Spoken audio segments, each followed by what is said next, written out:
Bonjour et bienvenue sur cette 31e séance GNU Linux. On va continuer suite à l'introduction qu'on a faite à la programmation de script bash avec une première notion très importante quand on est en programmation, les variables.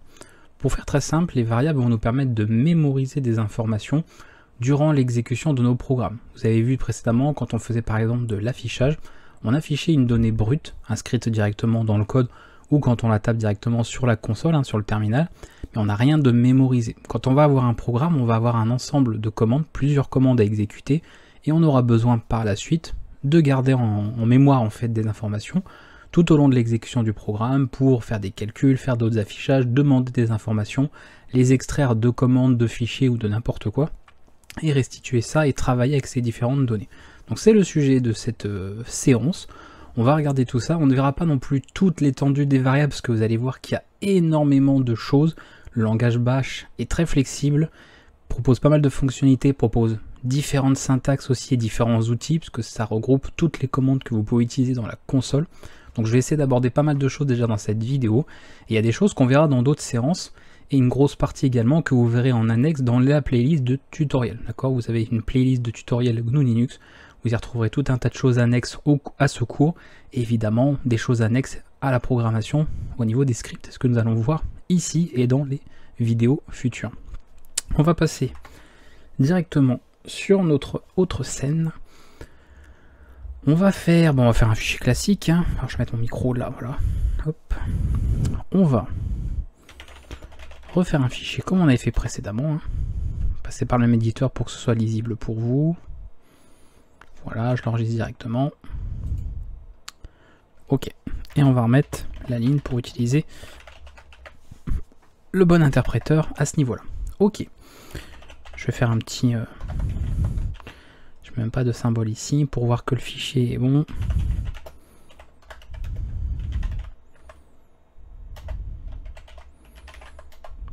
Parfait. C'est bon à ce niveau-là. Pas de problème. Bien. On va regarder comment faire ça. Alors, je vous le dis d'avance parce que ça risque d'être assez déroutant pour pas mal de gens, même si vous avez programmé dans d'autres langages déjà. Alors si vous avez déjà programmé, vous savez ce qu'est une variable, vous savez quel concept, qu'est-ce que ça englobe, comment ça fonctionne, etc. Ça, il n'y a pas de problème. Évidemment, la syntaxe pour bash va quelque peu changer, même beaucoup, par rapport à d'autres langages de programmation.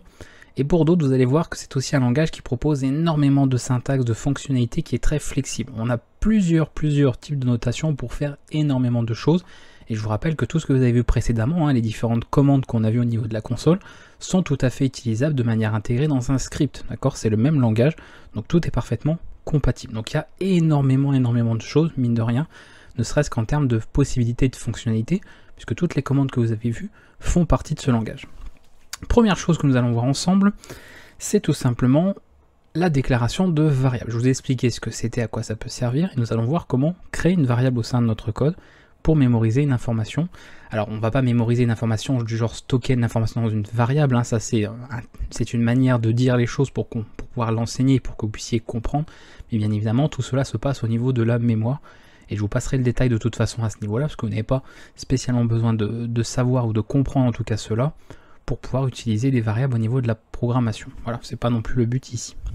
Donc, ce que nous allons faire, première chose à savoir, c'est de donner un nom, donc qui va servir d'étiquette, de label, ou tout simplement le nommage, pour notre variable. En plus, l'avantage, c'est que ce nom va nous permettre d'identifier éventuellement l'information que l'on y mémorise, et ce sera plus facile ensuite pour le manipuler derrière.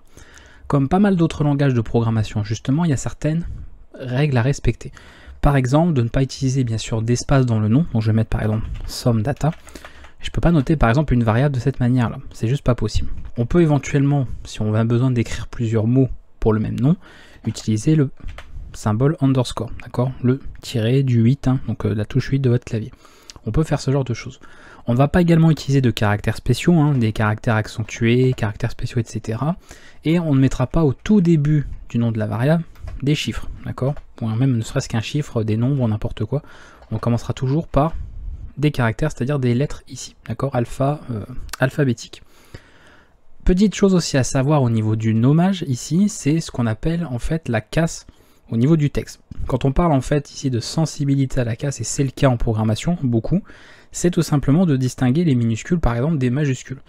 Ces deux variables, si je vous les indique comme ceci, sont différentes, d'accord? En programmation, c'est quelque chose qui va être distinct, et c'est bien de prendre cette habitude avec l'ensemble des langages de programmation, et c'est aussi une question de lisibilité, parce que si on avait par exemple possibilité d'utiliser ces deux nommages différents, finalement, pour par exemple indiquer la même chose, ou même d'utiliser directement les mêmes, ce serait pas forcément très pratique pour s'y retrouver, en termes de lisibilité. Donc ceci est différent de ça, d'accord? C'est vraiment deux informations différentes. Donc attention à ce niveau-là, je le rappelle, parce que dans beaucoup d'autres formations, il y a des gens des fois qui écrivent leurs variables un coup en minuscule et un coup en majuscule et s'étonnent de ne pas retrouver l'information. C'est parfaitement normal, ce sont deux variables différentes parce que ce ne sont pas les mêmes étiquettes. Donc on va se contenter de ça ici, et on va, donc là on déclare une variable, pas de problème, et on va l'initialiser directement avec une valeur. Pour cela on utilise l'opérateur, donc un symbole bien précis qui est le égal ici, un symbole qu'on retrouve bien sûr dans les mathématiques, pas de surprise à ce niveau-là. Et particularité, bien sûr, tout doit être attaché. Ça, je m'adresse surtout à ceux qui ont déjà programmé dans d'autres langages, qui auraient l'habitude, par exemple, de mettre le caractère comme ça, suivi de la valeur à affecter. Là, on va mettre par exemple 63, comme ça. D'accord? Ça, vous ne pouvez pas le faire au niveau de Bash, puisque Bash interprète tout, d'accord, comme des chaînes qu'il va interpréter. C'est-à-dire que si vous faites ce genre de choses, et bien lui en fait il va penser à une commande, d'accord? Et si vous faites l'inverse, pareil, il va penser à des commandes, il va penser à des expressions, bref, dans tous les cas il va l'interpréter de la manière que vous ne voulez pas. Vous voulez en fait qu'il prenne toute la chaîne au complet, d'accord? Tout se suit, où il considérera en fait une première valeur, un symbole égal, une deuxième valeur, et à partir de là saura que là c'est un nom de variable que vous déclarez, d'accord? Ici c'est une affectation, et c'est cette valeur que vous affectez à cette variable là. Donc très important, j'insiste bien, parce que si vous oubliez de mettre, si vous mettez des espaces avant ou après ou les deux, vous aurez un petit souci. Maintenant nous allons voir très rapidement comment afficher l'information. On serait tenté de faire ça comme ça. Donc ça je crois que d'ailleurs je ne l'avais pas montré dans la séance précédente, hein, le fait de ne mettre rien du tout, de mettre juste directement le terme. Bien sûr ça marche, puisque encore une fois je vous ai dit que Bash gère tout comme des chaînes, c'est-à-dire qu'il va chercher à interpréter tout ce qu'il trouve. Et ça automatiquement on s'attendrait à ce qu'il l'adapte en fait et l'attribue à ça. Donc on va faire un affichage pour que vous voyez un petit peu ce qui se passe. On remarque tel quel qu'il va bêtement en fait afficher le texte comme quelque chose de brut. D'accord, il le traite tel quel. En gros ça reviendrait à faire ceci. Tout simplement. Donc je peux vous faire à nouveau l'exécution, on obtient la même chose. Nous le but c'est d'obtenir cette valeur ici, d'accord, qui est finalement attribuée, assignée à cette variable là.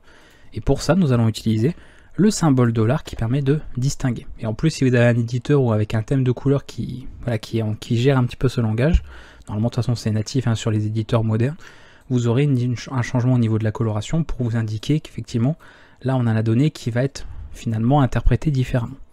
À partir de là, avec une nouvelle exécution, je récupère bien la valeur. Chose quand même qui est pas mal pratique. Donc ça c'est important, d'accord? On a ici, je rappelle, hein, une déclaration. On fait une initialisation, c'est-à-dire que dès qu'on affecte une valeur au moment de la déclaration, on parle d'initialisation. On lui met une valeur, donc là c'est un nombre entier, au plus simple, et on peut parfaitement l'afficher de cette manière-là. On peut également, bien sûr, afficher un nombre de cette manière, d'accord? Ça marche aussi. Et on pourra, bien évidemment, afficher un simple caractère. Alors, je vais retourner ici, hop, voilà. Comme on peut afficher, ça on l'avait déjà fait par exemple, notre chaîne de caractères, donc là il y a plusieurs caractères, complète. Ça fonctionne aussi. D'accord? Donc ce serait revenu sans variable, hein, évidemment, sans passer par une variable. Voilà, ça aurait été équivalent à ça. Tout simplement. Alors généralement, c'est plus un conseil que je vous donne d'éviter de noter comme ça du texte de cette manière, déjà parce que vous voyez que c'est pas très pratique au niveau lisibilité. Donc on va certainement et très souvent utiliser des caractères précis pour délimiter une chaîne de caractères pour pouvoir s'y retrouver facilement. Pourquoi? Parce que vous voyez que quand on utilise des commandes et que plus tard on utilisera des fonctions ou autres, eh bien tout est en fait délimité par des espaces, d'accord? On a à chaque fois une espace ici, une espace ici, une espace ici, et on pourrait penser que hello peut-être c'est une commande ou autre, et ça rajoute en fait finalement, on va dire une complexité au niveau de la syntaxe supplémentaire, alors qu'il n'y a pas forcément lieu d'être. Donc on va plutôt utiliser, voilà, par exemple ce que je vous ai déjà montré précédemment, ou ce que je vous ai montré là aussi, c'est-à-dire ce genre de symbole là. Par contre, vous allez voir que ces symboles ont, on va dire, une différence à l'usage, notamment avec l'utilisation de variables. On va aborder ça juste après. Donc je vous ai montré comment faire cette déclaration, comment afficher une variable, très simplement avec le symbole $. On va revenir dessus parce que vous allez voir qu'il y a des, on va dire, des variables assez particulières qu'on va pouvoir utiliser. Et on va regarder maintenant simplement comment changer une valeur. On va reprendre l'exemple de tout à l'heure, tiens.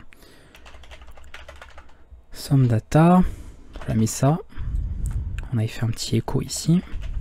Hop, je le réaffiche pour que vous voyez. Ok. On va lui faire une nouvelle affectation, c'est-à-dire de modifier la valeur d'une variable. C'est quelque chose que vous pouvez faire aussi. Vous reprenez tout simplement l'étiquette qui vous permet de l'identifier.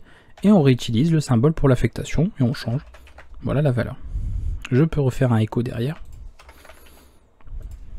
Bon, je vais hop, compacter un petit peu tout ça.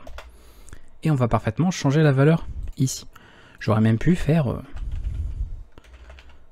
comme ceci. Alors je vais mettre plutôt ces symboles là. Vous comprendrez un petit peu après pourquoi, je vais vous expliquer. Voilà, donc on peut passer finalement d'un type de données à un autre. Pourquoi je vous dis ça? Parce que ceux qui font déjà un peu de programmation savent que on va avoir des données sous forme numérique, arithmétique, peu importe, ça dépend des types, il y a des types des fois un peu plus complexes, et on va avoir la chaîne de caractères, voire encore une fois le caractère, d'accord? Et éventuellement des types encore une fois plus personnalisés, qu'on aura l'occasion de voir un petit peu plus tard, mais il n'y en a pas non plus autant en bash qu'on peut en trouver dans d'autres langages de programmation. Donc ici, comme on n'indique pas de toute façon le type de l'information, d'accord, qu'on va mémoriser, c'est l'interpréteur qui le déduit. Voilà, s'il voit ça, il considère que c'est un nombre, s'il voit ça, il va considérer que c'est un caractère, donc une chaîne même composée ici que d'un seul caractère. Il fera en sorte à ce niveau-là, et on peut passer sans problème d'un nombre, même un texte si on veut, et vous voyez que ça ne lui pose pas de problème, il peut l'afficher, aucun souci à ce niveau-là.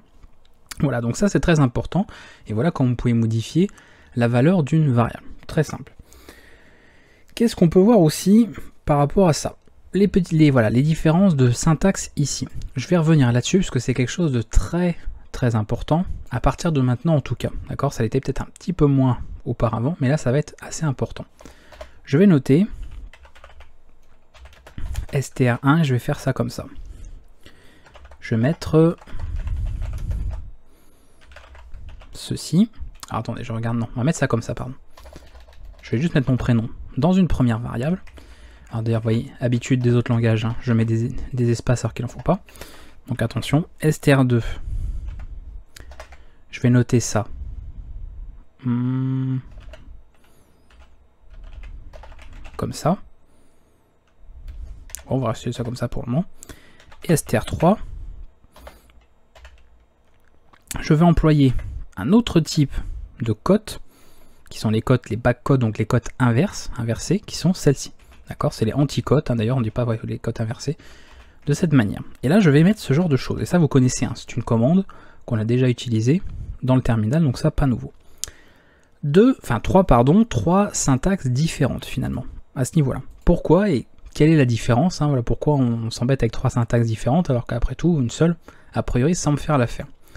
La première, et c'est généralement recommandé pour ça, va tout simplement traiter l'information telle qu'elle est, c'est-à-dire de manière brute. Pour elle, c'est ceci indique le début d'une chaîne, d'accord, donc d'un texte, et ceci marque la fin. Ok. Donc tout ce qui est à l'intérieur, on le traite comme étant du simple texte. D'accord. On va, peu importe comment sont présentées les données, je peux même utiliser des symboles par exemple pour indiquer une variable quelconque. Je peux mettre n'importe quoi, du ls d'ailleurs, voilà une commande du shell, etc. Si je fais un écho de str2.1 ici, tout est traité de manière brute. C'est affiché tel quel, d'accord, tel que ça a été indiqué, pas de nouveauté. Deuxième particularité pour ce type de cote là, les doubles codes, donc les guillemets, c'est un cas où on va donc évidemment pouvoir afficher du texte, j'aurais pu d'ailleurs remplacer tout ça comme ça. Par contre là, on va avoir un changement. Vous remarquez, alors ça ne veut pas forcément dire attention qu'un changement, c'est parce que évidemment l'éditeur gère la coloration syntaxique comme il faut, mais ça ne veut pas dire que ça le ferait forcément chez vous, surtout si vous utilisez un autre logiciel, un autre thème ou autre, ou des extensions éventuelles, donc ça peut changer. Mais en tout cas, ici nous allons avoir notre texte et on va avoir l'interprétation de nos variables. C'est-à-dire qu'ici, il va tout simplement chercher à afficher la valeur de ça. Vous voyez, il va faire référence à l'information. Donc si je fais ça, alors on va reprendre ça comme ça. On va se servir par exemple d'une autre variable, parce qu'on peut très bien faire ça. Ici, et que je fais ça, str2.1, donc vous voyez, ça correspond finalement à ça comme valeur. Si je cherche à afficher str2.2, comme ça en plus vous verrez qu'on peut parfaitement mettre une variable dans la valeur d'une autre, ça fonctionne parfaitement bien, on va obtenir ceci. Voilà, Ça a affiché le texte sans problème, et au moment où il rencontre ce genre de symbole, il sait que là, il va pas devoir afficher $str1, d'accord, textuellement parlant, il va chercher une variable qui s'appelle comme ça, et afficher sa valeur. Et c'est exactement ce qui se passe ici. Et troisième cas enfin, donc là je fais directement un affichage de str3, on s'attendrait éventuellement à ce qu'il affiche ls espace-a, et en réalité, voilà ce qu'il affiche. Si vous avez compris, vous vous rendez compte qu'il affiche tout simplement le résultat directement de la commande ls avec l'argument -a, tout simplement. Donc ceci permet d'exécuter, en fait, d'interpréter directement le résultat d'une commande bash, en l'occurrence, ici d'affecter son retour à la variable dans laquelle vous avez fait l'affectation. Voilà, 3 syntaxes différentes. Donc ça pour du texte brut, quand on va être sûr que rien ne doit être interprété. Alors attention évidemment, si vous avez des apostrophes dans votre texte, il faudra éventuellement les échapper comme ça. Par contre, là vous voyez que l'éditeur il le gère mal. Ou alors, si bien sûr il n'y a pas de variable, vous pouvez utiliser bien sûr les doubles quotes, comme ceci. Par contre, en termes de performance brute, si on parle de performance, forcément c'est un peu plus lent ce type de syntaxe-là, puisque là il doit chercher éventuellement s'il n'y a pas des choses à interpréter. Là où, avec ce type de notation, il doit traiter tout de manière brute, donc il n'y a rien à interpréter, c'est très rapide. En tout cas, c'est plus rapide que ce genre de type de notation, forcément. Et là, c'est encore autre chose, puisqu'on va carrément exécuter ce qu'il y a à l'intérieur. 3, encore une fois, syntaxes importantes qui ont 3 usages différents. Donc attention à l'usage que vous avez, et attention surtout de ne pas tomber sur, de ne pas vous attendre à avoir un affichage de texte, d'utiliser ce type de notation et de vous retrouver avec finalement des variables interprétées ou des valeurs interprétées. Il faut faire attention à ça. Voilà pour cette partie. Alors maintenant que je vous ai montré comment déclarer des variables, infecter des choses, etc., ça n'a pas de problème, on va rendre tout ça un petit peu plus dynamique. C'est-à-dire jusqu'à présent, on a noté les valeurs de manière brute, en dur dans le code ici, mais ça peut être pas mal aussi de gérer ça de manière dynamique. Le but plus tard au niveau des variables, ce ne sera pas forcément à vous en tant que développeur de noter les valeurs dans les variables, mais vous pourrez le faire de manière dynamique. Par exemple, de développer des fonctions, ce qu'on verra un peu plus tard, pour qu'elles permettent de récupérer des résultats et de pouvoir affecter ça dans des variables. Ou alors de faire des calculs et de récupérer le résultat d'un calcul. Donc c'est le programme qui va faire le calcul, récupérera le résultat qui sera affecté dans une variable, et après ce résultat vous en ferez ce que vous voulez. D'accord? Donc c'est l'intérêt de la programmation. Si on devait tout faire à la main, la programmation n'a plus beaucoup d'intérêt à ce niveau-là. Donc première chose qu'on peut voir ici, puisqu'on n'est pas trop loin pour le moment dans la programmation de script, on peut commencer par ça, c'est de récupérer une information. On va lire une information, et le plus simple, comme on le voit très souvent dans plein d'autres langages de programmation également, c'est de lire au clavier. On va demander à l'utilisateur de saisir une information. Et pour cela, nous allons utiliser la commande qui est read. Ok, tout simplement. Au plus simple, read, vous l'indiquez ici, une espace, et vous choisissez la variable dans laquelle vous allez stocker, mémoriser l'information. Par exemple, je vais mettre name, et ensuite on affichera name ici. C'est vraiment le minimum qu'on puisse faire à ce niveau-là. On va l'exécuter. Je fais ça. Vous voyez que j'ai un curseur qui m'indique apparemment de saisir quelque chose. Bon, il n'y a rien d'autre à d'indiquer, mais vous allez voir, c'est volontaire. On va aller un peu plus loin après. Je tape quelque chose, donc je ne sais pas ce que je dois taper, donc je tape n'importe quoi. Et je fais ça, il m'affiche bien le contenu. Donc ça fonctionne à ce niveau-là, pas de problème. Évidemment, comme c'est une commande, vous avez l'habitude en bash, on a éventuellement des arguments, on peut faire un petit man d'ailleurs sur read. Alors attention parce que vous pourrez tomber sur une autre page de manuel qui vous indiquera une fonction, mais ce ne sera pas forcément la commande de bash, donc ça on en parlera aussi de toute façon plus tard. Et à partir de là on peut utiliser quelques arguments. Très rapidement, ce qui me semble le plus intéressant, enfin la base en tout cas, c'est d'indiquer l'argument pour avoir un texte, parce que c'est vrai que tout seul là on ne sait pas trop ce qu'on demande. Donc déjà si on fait ça,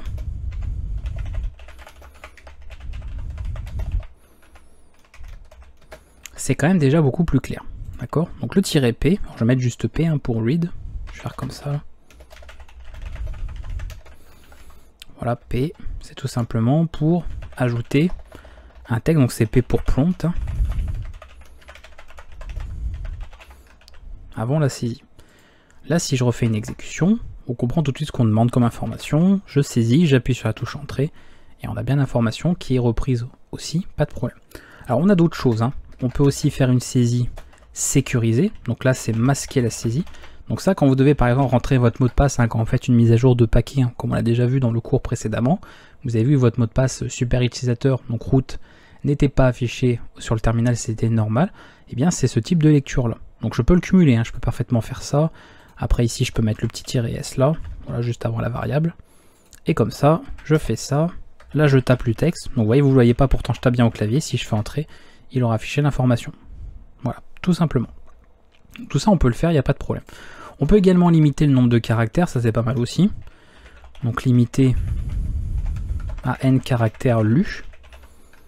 Donc comment que ça se gère, bah, ça se fait de cette forme-là. Voilà. Là je dis que je veux maximum 5 caractères à lire. Donc je vais faire ici. Donc je vous remonte tous, que c'est assez rapide à montrer comme test. Donc je notais 1, 2, 3, 4, 5. Ah bah voilà, vous voyez, ça arrête à ce moment-là. Et il m'affiche juste derrière. Bon là c'est parce qu'il a collé la saisie avec l'affichage du résultat. J'aurais pu mettre un anti/n, mais c'est pas grave. Pire.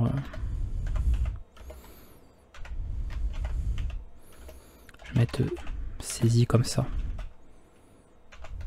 Voilà, je vais mettre dans le texte. Hop, on refait. Donc je tape n'importe quoi. 1, 2, 3, 4, 5. Et vous voyez, au bout du 5, tac. J'ai mis un caractère trop. Ah oui. On recommence.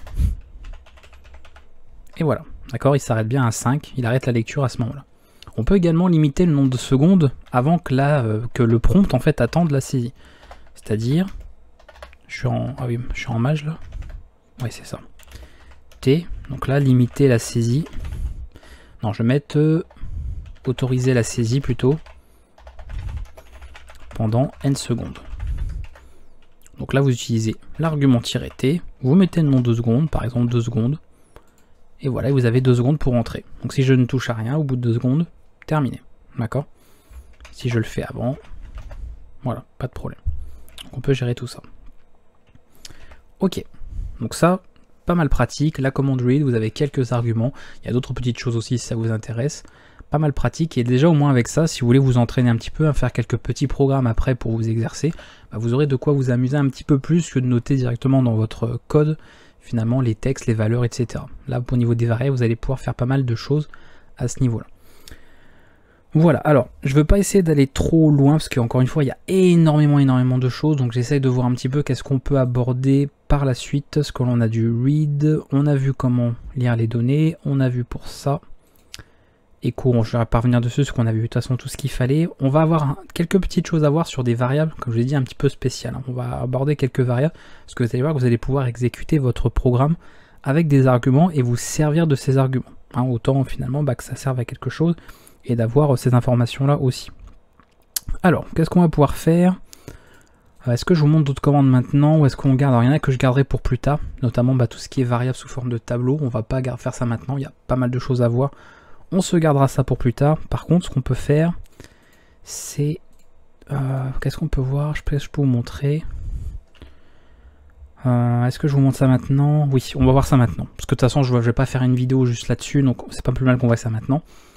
Notamment pour avoir des données, par exemple, sous forme de constantes. Ce qu'on appelle en fait des données en lecture seule, hein, c'est un terme qu'on emploie, qui veut dire qu'on va avoir en fait une valeur assignée à notre variable, et on ne pourra pas la modifier. Elle sera que disponible en lecture. On pourra la lire, etc., mais pas la modifier. Alors là, il y a plusieurs manières, comme je vous l'ai dit. En Bash, on a des fois des syntaxes un peu... C'est assez flexible, on a plusieurs syntaxes différentes. Il faut savoir aussi que le langage a évolué, c'est-à-dire qu'il y avait des commandes disponibles au tout début du langage, puis il y en a de nouvelles qui ont été ajoutées, qui peuvent faire d'autres choses. Et du coup, on se retrouve des fois à avoir 2-3 commandes qui permettent éventuellement, avec certaines options, de faire la même chose. Mais elles n'ont pas que ça comme fonctionnalité. Donc le plus simple pour faire une donnée, finalement, en read-only, c'est tout simplement d'ajouter la commande read-only. Comme ceci, je mets le data de tout à l'heure, comme ça, et je mets ça. Là, je fais un écho de data, donc je vous montre ça pour que vous voyez un petit peu. Ok, ça s'affiche, pas de problème, on voit pas la différence par rapport à ça, hein, pour le moment. Maintenant, je tente une nouvelle affectation de data, et bien sûr un affichage de la nouvelle valeur, on s'attendrait à avoir hein, si on n'avait pas le read-only ici, et là ça ne marchera pas, d'accord? Ça vous indique que la variable est en lecture seule, donc modification tout simplement impossible. On a également une autre commande qui ne va pas servir que pour déclarer hein, finalement une donnée en lecture seule, mais qui servira à plein d'autres choses, qui est la commande déclare. Elle va nous permettre de déclarer des variables et nous permettre d'assigner également des attributs particuliers. D'accord? Le plus simple, si on veut reprendre le principe du read-only, c'est son argument -r qui permet de faire la même chose. Donc data égale comme ça, donc 26 ici. Je fais ça et on voit pareil que ça ne peut pas changer. D'accord? Même chose. Alors on a d'autres choses. On peut également utiliser déclarant. Est-ce que je vous le renote vite fait en commentaire? Pourquoi pas?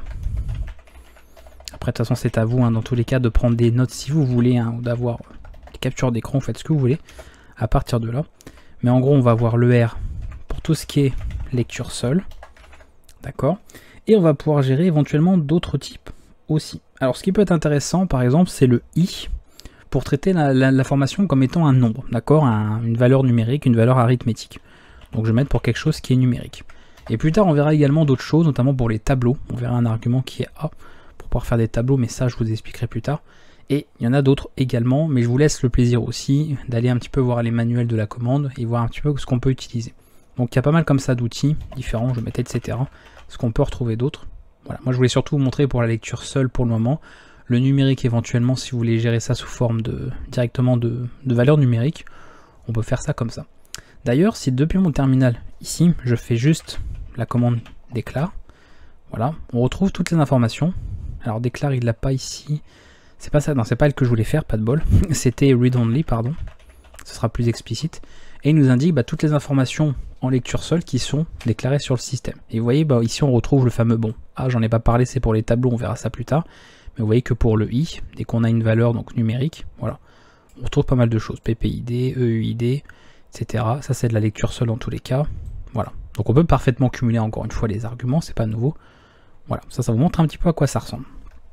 Donc encore une fois, vous voyez, je peux passer d'une commande écrite dans mon script à une commande écrite dans le terminal. Hein. Je rappelle que tout ça c'est du bash, c'est la même chose, pas de différence, c'est juste que là on passe par un script, là on exécute ça directement à la volée dans notre console, dans notre terminal.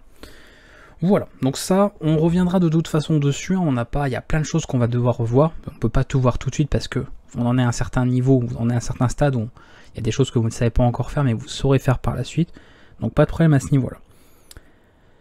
Qu'est-ce qu'on peut voir également? Alors ça, on va voir les variables parce qu'il y a d'autres commandes mais je ne peux pas vous les montrer maintenant, il faut commencer à aborder, c'est un peu le... Je vais terminer de toute façon cette vidéo avec ça, par des variables assez particulières au niveau de l'exécution de notre script.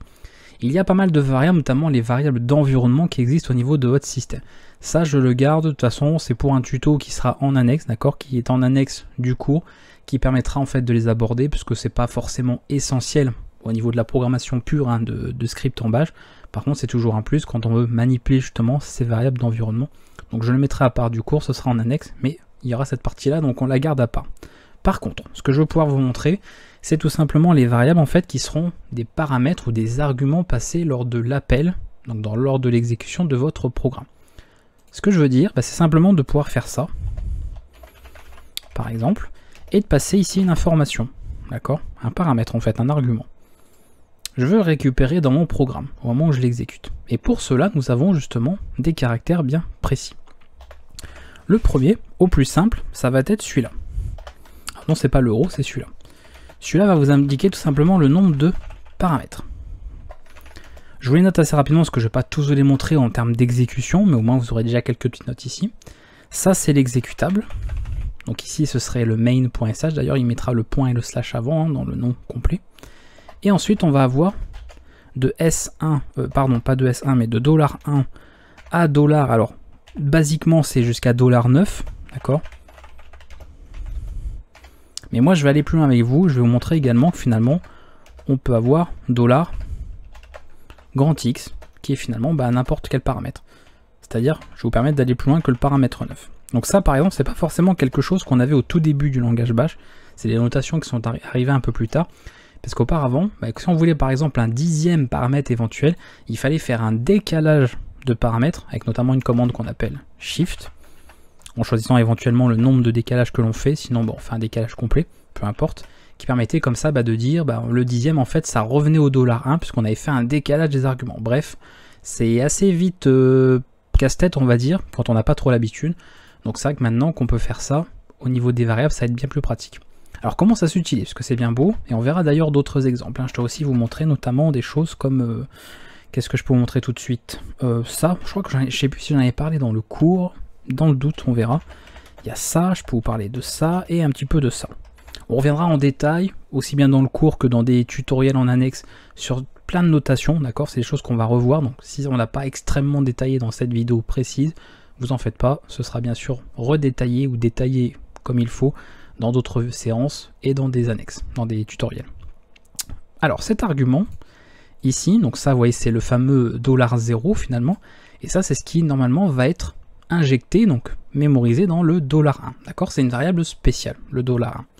Donc si je fais logiquement ceci, je suis censé récupérer mon information. Donc je fais ça, et vous voyez que je la récupère directement.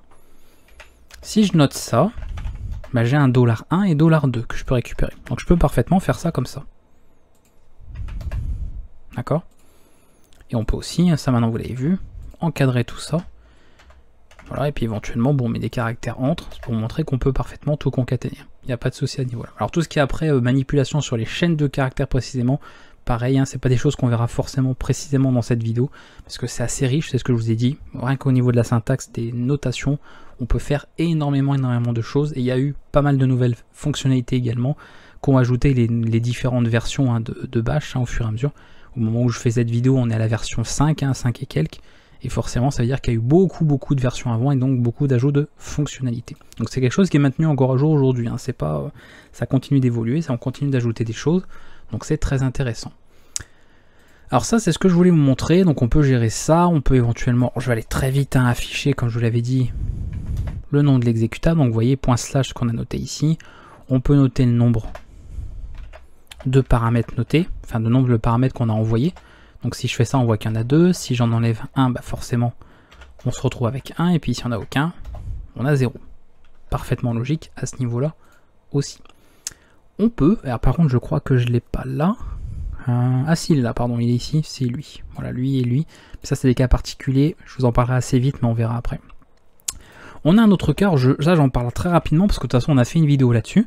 Ce sont la vidéo sur les processus. Si vous vous souvenez qu'il y avait notamment un identifiant. Bah si je fais ça, vous pouvez récupérer son identifiant. Je fais ça, regardez. Voilà, le PID 4256. Là je relance, ça devient un autre PID. Enfin ça passe par un autre PID, etc. Donc pas mal pratique à ce niveau-là. Bon, on voit que là il y en a plein. Il y a plein de choses qui ont tourné. Donc attention. Voilà, on a l'identifiant ici. D'accord, qu'on peut récupérer ça, je vais très vite, mais au moins. Comme vous avez vu hein, ce qu'étaient les processus, comment on gérait ça avec plein d'autres commandes, sachez qu'on peut récupérer ça dans cette variable. C'est quand même pas mal pratique. Autre paramètre, on va vous montrer, je vais faire celui-là. Et après, pourquoi pas, je vais faire... alors non, plutôt juste comme ça d'abord. Donc là, vous voyez, je vais juste faire ça. On voit rien. Là maintenant, si je fais A, B, C, D, on voit ça. Je vais aller assez vite hein, pour terminer. Et là, je mets un arrobase. Et je fais ça et on observe la même chose. Donc, en usage, on va dire normal, vous allez obtenir la même chose ici, d'accord, pour ces deux exemples. Donc en gros, ils vont lister l'ensemble des paramètres avec une espace à chaque fois. Et après, ce qui va changer, c'est comment on va traiter chaque élément, en fait, chacune de ces variables en termes de chaîne, d'accord. C'est-à-dire que ce symbole-là, alors j'espère que je n'inverse pas les deux, mais au pire, de toute façon, bon, on va vite le voir. Ici, normalement, ça traite tout sous une seule et unique chaîne. D'accord, c'est-à-dire que si on a plusieurs ici paramètres, bah pour lui tout ça, ça va être une seule et unique chaîne. Il va mettre comme ça des espaces entre chaque. Alors que cette variable-là, elle va éventuellement gérer autant de chaînes qu'il y a d'indiquées précisément. Donc si je m'amuse à mettre par exemple des symboles du style, alors je sais pas s'il va les prendre en compte. Si je fais par exemple ça, alors lui il les prend comme ça. Je pense qu'il faudra peut-être que je le fasse autrement, on verra peut-être pas à ce niveau-là.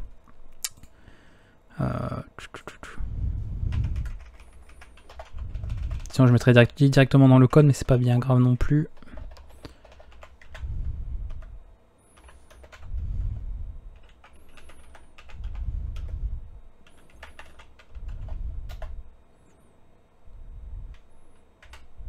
Et donc c'est ça, voilà, il traite les différentes... Après, c'est vrai qu'on ne le voit pas forcément ici, ce qu'il traite chaque fois pour chaque information. C'est parce que visuellement, on verra pas la différence. C'est ça qui va pas. Oui, voilà, c'est ça qu'on verra pas la différence ici. Il faudra que je montre la différence en fait directement au niveau du code ici. Ce qu'on aura. Donc en tous les cas, il faudra que je vous trouve un exemple beaucoup plus parlant quand on sera un peu plus avancé dans le cours, parce que là c'est vrai que j'ai pas forcément un exemple comme ça tout de suite sous la main, parce qu'il faut quand même un cas assez particulier, mais on va simplement en avoir un en fait qui va traiter tout sous une seule et unique chaîne, d'accord. Donc en fait on va stocker les informations éventuellement dans plein de variables, enfin dans une seule variable pardon, et ici chaque chaîne, s'il y en a bien sûr plusieurs, eh bien sera bien séparée et bien distincte. On aura cette différence là qui se fera au niveau des nombres, nombre simplement d'arguments qu'on a. Donc ça c'est une chose à savoir. Alors je vous ai pas montré celui-là aussi, on peut éventuellement l'utiliser. Par exemple de faire ça, genre le 11e paramètre, qu'on voit que ça marche quand même, parce que c'est bien que vous voyez. Donc là on va mettre plein A, B, C. Si je ne dis pas bêtise, je crois que le 11e c'est L, hein, ou le 12e, je sais plus. Bon, bref, je vais en mettre plein, mais que vous voyez comme ça qu'il n'y en a qu'un seul. Voilà. Et on a K, voilà, c'était K ici, oui. Est-ce que c'est le 12e, c'est bien L, il me semble bien. Voilà, donc K, le 11e. Donc c'est bien celui-là qui est affiché. Voilà, alors avant on ne pouvait pas faire ça. Avant il fallait éventuellement faire un shift. Donc je crois que c'était ça.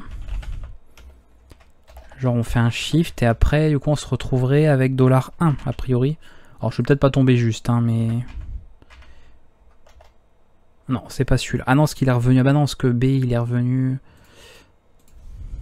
Attendez, il a fait un shift de... Oui, c'est ça. Shift de 10. Voilà, je fais un décalage de 10. Et ensuite, du coup, on retombe dessus. Voilà, on retombe sur le cas. Donc, vous voyez, on est obligé de passer par une autre commande qui est le shift pour faire un décalage de n. Pour, en fait, remplacer ce qu'on peut, avec cette notation, que noter de $1 à $9. On ne peut pas noter $13, $14. Ça s'arrête à 9. Si on veut noter un nombre et non pas un simple chiffre, on utilise les accolades et vous mettez le nombre cette fois-ci entre les accolades, ou un chiffre aussi, hein, ça marche, et vous aurez comme ça la bonne valeur directement. Donc c'est une autre notation, hein, qui est disponible, qui était un peu plus récente et qui vous permet de récupérer ces informations-là. Qu'est-ce que je peux vous montrer avant de terminer? Après on s'arrêtera parce que ça va faire une vidéo très longue, il y a beaucoup de choses et je sais que ça va vous faire beaucoup à digérer. Vous voyez les notations différentes, là il y a mine de rien pas mal de choses. Et on est loin d'avoir fait le tour, hein. Les variables, on n'a même pas parlé des variables d'environnement, je vous dis qu'on regardera ça pour plus tard. On n'a pas vu notamment tout ce qui était expression, donc c'est-à-dire des opérations à l'intérieur, par exemple des valeurs à affecter à des variables. Ça je le garde de toute façon pour une prochaine séance, donc vous inquiétez pas, on le verra. Par contre ce qu'on peut voir comme autre notation, pardon, qui est avec ce type-là, qui est quand même très intéressant, c'est la notation par exemple pour faire une substitution de commande. Exemple tout bête. Alors c'est un peu, là pour l'exemple, ça servira à rien, hein, je vous le dis clairement, mais pourquoi pas. Du genre vous n'avez pas, vous savez la commande pwd qui liste le répertoire courant. Vous savez quand je fais ça, je peux même la mettre dans mon script indirectement. Alors non, j'en veux pas, tout ça. Voilà. Donc ça liste mon répertoire courant. Admettons que bah ça vous trouvez que bah ça, le nom vous plaît pas, j'en sais rien, le nom vous plaît pas. Eh bien vous pouvez tout à fait faire. Je sais pas moi, que on peut mettre current, alors c'est très long comme nom, mais disons un nom plus explicite, current directory. J'utilise le $ et je mets entre parenthèses la commande à substituer. D'accord, ceci deviendra cela. Et là, bah, si je fais évidemment ça, je retrouve la même chose. Ok, voilà, c'est une substitution de commande, pas mal pratique.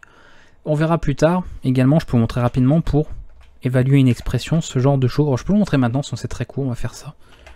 Result, pour avoir une expression. C'est-à-dire que par exemple, si je fais ça, comme on l'a vu jusqu'à présent, oui, je vais faire ça comme ça. On fait un nombre et on a un petit opérateur pour faire une addition. Je pense que tout le monde connaît l'opérateur d'addition parce que c'est ce qu'on retrouve en mathématiques. Et vous voyez qu'il n'est pas capable en fait d'évaluer l'expression. Pour lui, bah non, c'est 14 plus 6, c'est la valeur. Je vous avais dit que par défaut, tout est traité sous forme de texte. Alors certes, j'ai pas mis ça, j'ai pas mis ça, j'ai pas mis ça non plus. Mais pour lui, si on met rien, même si c'est moins propre, il considère, comme je vous l'ai dit, que c'est une chaîne, d'accord? Tout est du caractère. Et c'est justement pour ça qu'on est obligé ici de ne pas mettre d'espace, puisque quand il voit ce type de chaîne, c'est-à-dire ici un ensemble de textes, un symbole égal et ici plein de choses, tel que c'est en fait par défaut, il comprend que ça, encore une fois, c'est une étiquette pour une variable, ça c'est pour faire une affectation, et ça c'est tout ce qu'il y a à affecter. Donc si on veut que cette expression soit évaluée, on va être obligé, alors via la notation des variables un peu spéciale, ici d'utiliser un $ en doublant les parenthèses, d'accord? Et là hop, on a l'évaluation de l'expression qui se fait, et le calcul est effectué, mais des choses qu'on reverra de toute façon plus tard. Ou alors on a quelque chose, je crois, qui est plus récent que cette notation, hein, si je dis pas de bêtises, qui est simplement le let. Vous faites un let ici, vous précédez le nom de la variable par la commande let, et ici, pareil, ça évalue l'expression. Autre possibilité. C'est pour ça que je vous avais dit que c'est flexible, il y a plusieurs notations différentes pour faire un peu la même chose, même s'il n'y a pas que ça comme fonctionnalité. Donc à vous de voir ce que vous préférez, peu importe. Là, l'important c'est qu'il faut que ça marche bien sûr sur votre version de base, sur votre programme, tout ça. Et à partir du moment où ça fonctionne, pas de problème. Donc à ce niveau-là, c'est ok, on est tranquille. De toute façon, normalement, toutes les distributions GNU Linux maintenant sont avec des versions de bash assez récentes. Hein. C'est minimum du 4.4 ou 4.6 ou 5, je sais plus. Là je crois qu'ici c'est du 5. Ah non, peut-être pas du 5, j'ai des bêtises. Ça m'étonnerait que ce soit... du 4.4, vous voyez, donc elle est en 4.4, donc c'est même pas la version la plus récente. Bon voilà, donc si vous avez au moins ça, déjà vous êtes tranquille. De toute façon, je vois mal en tout cas les distributions connues, un minimum, avoir des choses, avoir une version de Bash qui est très ancienne. C'est assez à jour à ce niveau-là, donc pas d'inquiétude. Voilà, bon, je pense qu'on va s'arrêter là. On avait vu la commande, je sais plus, je vous montre rapidement, pour supprimer carrément une... Vous savez, l'inverse de définir en fait une variable, c'est-à-dire que j'ai fait une variable ici. Tant qu'on y est, on va finir vite fait. Voilà, je fais un echo data. Et je veux supprimer tout simplement ça. Vous pouvez le faire. Voilà, vous faites un set data et terminé. Elle n'existera plus. J'avais tout enlevé, mince. Pressé de finir la vidéo ou comment ça se passe là? Voilà. Première fois on l'affiche, deuxième fois elle n'existe plus, donc mais il affiche rien quoi. C'est le néant, ça n'existe plus. On peut faire ce genre de choses. Et petit dernier bonus, c'est vraiment cadeau, même si comme ça vous n'en ferez pas grand chose. On peut utiliser aussi une commande set, voilà, très rapidement. Puis je fais par exemple ça. Donc ça c'est comme du texte en fait, mais je mets pas les codes pour pas que ça alourdisse la syntaxe. Et après je peux par exemple pour afficher le B faire ça. Hop. Donc là je réinjecte dans ces variables un peu particulières les valeurs que j'ai ici dans mon set. Je fais ça et voilà. Et regardez, chose incroyable, si je fais ça, donc vous allez voir que c'est puissant, et on s'en fout. Ici les paramètres on s'en fout. Non, c'est le set en fait qui prend l'avantage, hein, qui passe en priorité. Donc c'est ce qui est défini ici pour les $1, $2, etc. Voilà. Alors par contre, petite queen, parce que c'est vrai que je fais pas de bash non plus tous les jours. Surtout ça. Est-ce que le petit... Ah ouais, ça par contre, ouais, le $0, comme il n'est pas utilisé pour le set, il a dit bon ça, on peut garder le nom du programme, il n'y a pas de problème. Par contre, oui, si on commence à faire du $1, tout ce qui est réservé en fait, hein, c'est-à-dire qu'en priorité on réserve pour le set, donc ça on ne peut plus utiliser pour nos paramètres. Donc attention, je vous l'indique vite fait, je suis allé très vite, tout ça pour vous dire que si un jour vous utilisez ça et en même temps vous passez des paramètres à votre programme, attention, vous pourrez des fois être surpris de que ça prenne en fait ces valeurs là, d'accord, pour les dollars et pas ce que vous avez passé en paramètres. Donc attention, le set fonctionne comme ça, il sépare bien. Mais je vais m'arrêter là, parce qu'on n'a pas vu tout ce qui est séquence, tableau, etc. On verra ça plus tard, ça fait déjà beaucoup, je pense, encore une fois, à voir et à revoir au niveau de cette séance. Donc on va s'arrêter là, je pense que j'ai fait le tour de tout ce que je voulais vous montrer à ce niveau-là. Voilà, donc n'hésitez pas, vous avez eu pas mal de commandes mine de rien, donc n'hésitez pas à vous en servir, à travailler dessus, à faire pas mal de choses. Attendez, est-ce que je peux vous montrer une dernière chose? Je vous ai pas montré non plus ça pour faire tout simplement une indirection.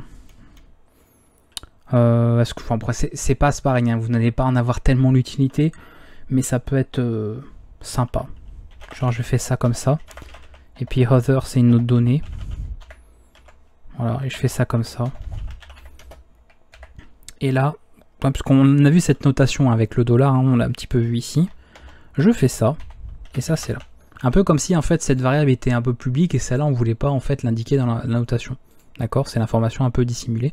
On fait une indirection. On appelle data qui en fait lui est en fait une référence à other. Et normalement si je fais ça, ça m'affiche OK.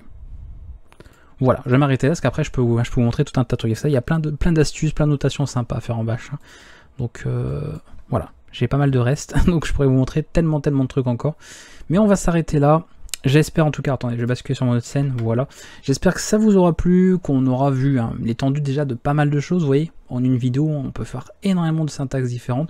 Là, c'est vraiment le moment, si vous voulez vous exercer, faire plein de petits programmes avec tout ce que vous avez vu. N'oubliez pas toutes les commandes vues précédemment en console, vous pouvez les intégrer là-dedans.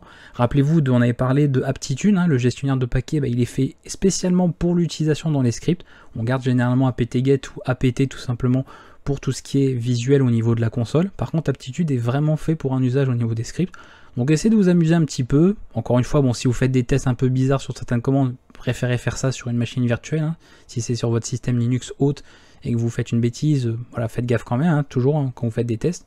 Mais vous aurez comme ça l'occasion de faire pas mal de programmes, tester ces différentes commandes, des variables, faire des, voilà, je sais pas moi, affecter des commandes dans des variables, tester des affichages, des retours de commandes que vous avez déjà utilisées avant et après utiliser avant. Comme ça, vous verrez un petit peu comment ça fonctionne. Et notamment avec toutes les notations que je vous ai montrées pour les variables. Avec le $, vous voyez qu'il y a plein de choses et je ne vous ai pas tout montré. Hein. Vous pourrez voir encore plein d'autres choses. Mais prochainement, je pense qu'on va parler de tout ce qui est opérateur, parce qu'il y a quand même pas mal de symboles à connaître, donc il y aura encore beaucoup de choses à apprendre. On va garder ça pour la prochaine fois. Et après, on va aborder d'autres concepts de la programmation qui s'appliquent également en Bash. Et vous aurez comme ça un bon bagage, on va dire, avec ce langage, à la fin, bien sûr, de cette formation. Je vous dis à bientôt. S'il y a le moindre problème, bien évidemment, n'hésitez pas dans les commentaires, hein, si vous avez des questions. Je me tiens à votre disposition. Et on se retrouve pour la prochaine séance. À bientôt tout le monde. Ciao.